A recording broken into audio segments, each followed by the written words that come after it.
Գյորջյան Կասկադ 60 ամիս փուլային վճարում բազմաթիվ առավելություններ։ Որքան էլ ՆԱՏՕ-ի եւ Հայաստանի գործակցությունը խաղաղասիրական նպատակների խաղաղապահ զորքերի տիրույթում լինի, այնուամենայնիվ ըստ ռազմական փորձագետների ՆԱՏՕ-ի հարցը շատ զգայուն թեմա է տարածաշրջանային երկրների Ռուսաստանի, Իրանի համար։ Հայաստանի, Ռուսաստանի հետ նույն ռազմական եւ տնտեսական բլոկում լինելը ըստ փորձագետների թույլ չի տալիս մեր երկրին առաջ գնալ ՆԱՏՕ-ի հետ հարաբերություններում։ Կարծում եմ, որ իրականում Հայաստանի Հանրապետությունը չի դառնա այն պետությունը, որը որ Ռուսաստանի համար կարող է ռիսկեր պարունակել, այլ ավելին կարող է որ շատահի նաև Հայաստանի Հանրապետությունը լինի այն փափուկ բարձը կամ այն բարձիկը անվտանգային, որը որ չեզոքացնի Ռուսաստան ՆԱՏՕ-ի կողմից Ռուսաստանի վրա այս կողմից առնվազն հարձակումը։ Որքան ՆԱՏՕ-ն մոտենում է Հարավային Կովկասին, Ռուսաստանն ու Իրանը ավելի շատ են կանխարգելիչ մեսիջներ ուղղում, ի սկզբանե զգուշացնելով, որ կան կարմիր անընդունելի գծեր երկու երկրների համար։ Այստեղ ըստ վերլուծաբանների Հայաստանն իր քաղաքականությունը պետք է տանի ելնելով իր շահերից։ ՆԱՏՕ-ն կարող է ասել, օրինակի համար Հայաստանի Հանրապետությանը, տես եղբայր, իրենք դեմ չեն, որ մենք այստեղ լինենք, չգիտեմ ինչու ես դու դեմ, որ մենք այստեղ լինենք։ Իսկ այս դեպքում Հայաստանը ունի, այսպես ասած, խաղաթուղթ իր ձեռքին, եւ ինքը կարող է հստակ ասել, որ իմ հարևան պետությունների համար խնդիր է սա եւ շատ զգայուն հարց է։ Քաղաքագետ Կարեն Իգիթյանի դիտարկմամբ Հայաստանի իշխանությունները իրականացնում են ռազմական շրջադարձ, այսինքն, եթե անկախությունից հետո Հայաստանի վեկտորը ուղղված էր Մոսկվա, հիմա այն ուղղվում է դեպի արևմուտք, որի դաշնակիցը տարածաշրջանում եւ գործընթացների իրականացնողը Թուրքիան է։ Ըստ քաղաքագետի, ՆԱՏՕ-ի եւ արևմուտքի նպատակը հետեւյալն է՝ միջին ասիական ռեսուրսները տեղափոխել Կովկաս, այնտեղից էլ արևմուտք։ Արևմուտքից էլ ապրանքները տեղափոխել միջին ասիական երկրներ առանց Ռուսաստանի եւ Իրանի հսկողության։ Բառացիորեն հենց այդպես է գրած, որ Ռուսաստանն եւ Իրանը պետք է հսկողություն չունենան։ Свидетельствует о подготовке НАТО. ՆԱՏՕ-ն պատրաստվում է Ռուսաստանի հետ ռազմական բախման։ Ընդհանրապես ըստ փորձագետների ՆԱՏՕ-ն իր դեմքով, իր զորքով ցանկություն չունի ռազմական գործողությունների մեջ մտնել։ Այդ կառույցն ավելի շատ պոտենցիալներ է տեսնում ստեղծել նոր Ուկրաինաներ, իրենց հսկողության տակ վերցնել նոր երկրներ եւ օգտագործել այդ երկրների ռեսուրսները Ռուսաստանի դեմ պատերազմելու համար։ Հայաստանը, Վրաստան, Ադրբեջան իրենք փոքր երկրներ են, չեմ կարծում, որ նրանք մեծ պատերազմի իշխանված դառնան։ Ռուսաստանը, եթե մենք հրետորաբանությունը լսում ենք Ռուսաստանի ղեկավարության, որտեղ որ ՆԱՏՕ-ն ոչ միայն հակառակորդային արդեն թշնամի է, որը պատրաստվում է ռազմական հարված հասնել Ռուսաստանին, իհարկե այս ամենը Ռուսաստանի տեսանկյունից նշանակում է, որ ամենասուր պահին դաշնակից երկիրը անցնում է թշնամի կողմ։ Ինչ պետք է անի Հայաստանը նմանատիպ իրավիճակներում ունենալով անվտանգության խնդիրներ, որոնք օրորի ավելանում են զիջումների հաշվին, Հայաստանը պետք է ավելացնի իր ռազմական ուժերը։ Այնինչ ըստ քաղաքագետի Հայաստանը հակառակն է անում, կրճատում է ռազմական բյուջեն, ժամկետային ծառայության տևողությունը զինված ուժերում։ Առաջի հերթին դու պետք է ինքդ ուժեղանաս, որ կարողանաս որևէ մի ռազմաքաղաքական անվտանգային ճարտարապետություն կառուցես կամ այդ ճարտարապետության մաս լինես։ Հայաստանի կառավարությունը անում է ամեն ինչ հակառակ։ ՆԱՏՕ-ի համար ըստ քաղաքագետի այսօր գլխավոր խնդիրը Ռուսաստանն է, ոչ թե հայ-ադրբեջանական բանակցությունները։ Արևմուտքի համար կոնֆիգուրացիան այսպիսինն է՝ հայ-ադրբեջանական ճակատում չպետք է կրակել, որպեսզի բոլորը համոզվեն, որ եթե արևմուտքն իր հսկողության տակ է վերցնում, ապա պետք է դե ֆակտո խաղաղություն լինի։ Սակայն ըստ քաղաքագետի չպետք է մոռանալ մի բան, որ չէին կրակում մինչև 20 թվականը, սակայն հետո տեղի ունեցավ 44-օրյա պատերազմը, 23-ին էլ Արցախը հայաթափվեց։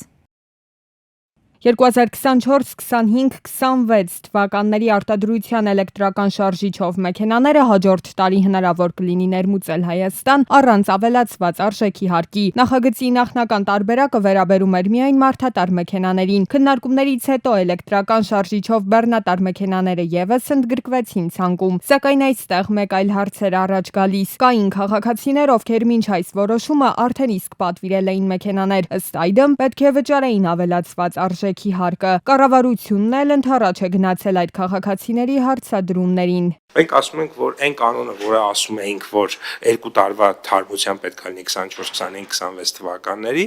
ինքը գործում է 2026 թվականի փետրվարի 1-ից։ Իսկ մինչև փետրվարի 1, այսինքն մինչև հունվարի 31-ը կարող են առանց այդ կանոնին ներմուծել։ Օրեր առաջ էլ Պապոյանը հայտարարեց, թե Հայաստանը հաջորդ տարվա համար կստանա 15,000 էլեկտրամոբիլի անմաքս քվոտա։ Այս առաջարկը եւս գործելու է 2024, 25, 26 թվականների արտադրության մեքենաների համար։ Քվոտան բաշխվելու է դիլերների եւ ֆիզիկական ու իրավաբանական անձանց միջև։ Եթե դիլերներին տված քվոտայից մնա քանակ, իսկ այս պահին ես տեսնում եմ, որ մի քանի 100-ը մնալու է։ Այդ քանակը մենք տրամադրելու ենք ոչ դիլեր ֆիզիկական եւ իրավաբանական անձանց ըստ իրենց ներմուծման հերթականության։ Այստեղ իրականում կոռուպցիոն ռիսկեր կան։ Ինչքան էլ մենք փորձենք այդ սխեման պարզ ներկայացնենք, բայց բոլորը պետք է իմանան, որովհետեւ խոսքը վերաբերում է նաեւ մեծարժեք մեքենաների մեծ գումարի մասին։ Մաքսատուրք վճարել չվճարելու։ Հիմա օրինակ, մինչև դեկտեմբերի 31-ը պայմանական ձեր ասած 287 թիվն է, որ պետք է բաշխվի։ Այսպես սվոյ ճուժոյ չանեն եւ վերահսկողության շատ այսպես խիստ վերահսկողության տակ դա պետք է լինի, որ նախ արդարությունը պահպանվի եւ նաեւ այդ հնարավոր բարձր ռիսկերը կանխվեն։ Ես ինքս շատ խիստ վերահսկողության կողմնակից եմ։ Խնդրում եմ ձեզ, եթե մեկ դեպք ձեզ հայտնի կլինի, եկեք իրար հետ, ես ձեր հետ։ Կլինի դեկտեմբերի 31, հունվարի 1, երբ կլինի, գնանք մինչև վերջ իրա հետևից եւ ես խոստանում եմ, որ հաստատ լավ չի լինի այն մարդկանց համար, կներեք, որոնք որ այդպիսի խարդախություններ արած կլինեն։ Էլեկտրամոբիլների մեծ հոսք են սպասում կառավարության ու ազգային ժողովի ներկայացուցիչները, նախազգուշացնում են նաև սահմանին սպասվող հերթերի մասին։ Կազմակերպչական ու իրազեկման աշխատանքները դեռ շարունակվելու են։ Մին ասում են մինչև հոկտեմբերի 15-ը կնստի, հոկտեմբերի 15-ը գարսեր ասում են մինչև հոկտեմբերի վերջ, մինչև նոյեմբերի 15, մինչև նոյեմբերի վերջ։ Արդեն 3-4 ամիս է այս պատասխանն է լսում տիկին Հասմիկը, որն օրեր առաջ է առաջնեկին լույս աշխարհ բերել։ Նրա պես տասնյակ մայրեր այսօր բախվում են նույն խնդրին՝ 30 շաբաթական անաշխատունակ մայրության նպաստի ուշացմանը։ Ժամի հետ զրույցում տիկին Հասմիկը պատմում է, սեպտեմբերի 23-ին առցանց դիմում է ուղարկել աշխատանքի եւ սոցիալական հարցերի նախարարություն, որ ստանա 30 շաբաթական հղիության բուլետենային գումարը։ Սակայն այդ օրվանից մինչև նոյեմբերի 5-ը ստացել է ընդամենը 86600 դրամ, նախատեսված 172600 դրամի փոխարեն։ Ավելին, այժմ երբ երեխան արդեն 10 օրական է, գումարի մյուս մասը մինչև օրս փոխանցված չէ։ Տարին մոտենմա ավարտին մարդկանց գումարը պետք մարդիկ ամանորեն պատրաստում անեն, իսկ աշխատանքի եւ սոցիալական հարցերի նախարարությանը եւ զանգահարում ես կամ գրում ես, ասում են տեխնիկական խնդիր առաջացի։ 3 ամսվա մեջին այդ տեխնիկական խնդիրը չեն կարողանում լուծել։ Ինչու են ուշացնում փողը, ընդունելով, որ խնդիր կա աշխատանքի եւ սոցիալական հարցերի նախարարությունից, ասում են, մասնագետներն ուսումնասիրում են հարցը։ Հիմա շատ ակտիվ աշխատանքները արվում են տեխնիկական ու համադրման խնդիրների համապարփակ լուծման ուղղությամբ, բայց այնուամենայնիվ, քանի որ համակարգը ինքը նոր է գործարկված, կարող է լինեն առանձին դեպքեր, որոնք առանձին ուսումնասիրության կարիք ունեն։ Նաեւ գործում է 114 թեժգիծը նախարարության։ Թեժգծից էլ օգուտ չկա, ասում է նույն իրավիճակում հայտնված Ալիսա Մկրտումյանը, ում դիմումը նախարարություն ուղարկվել է սեպտեմբերի 12-ին։ Վերջին փոխանցումն, ասում է, ստացել է նոյեմբերի 11-ին, կրկին 86000 դրամ 180,000-ի փոխարեն։ Սոցիալ նախարարությունից նրան հայտնել են, թե խնդիրը իրենց իրավասության տիրույթում չէ, առաջարկելով դիմել թեժգծին։ Թեժգիծ, հիվանդանոց, արմետ համակարգ, այս շղթայի վերջին կետից ասել են, թե համակարգում ամեն ինչ կարգին է։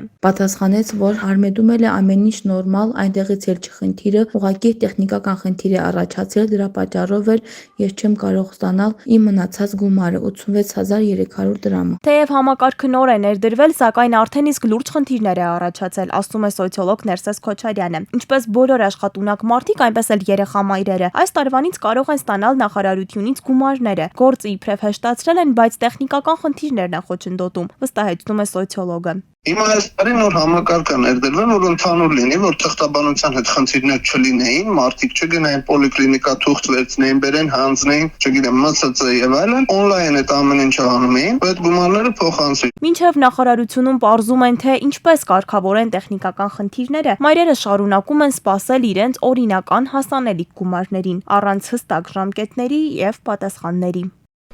Դաժե երկրորդ հարգի մարդ են գելեր ստե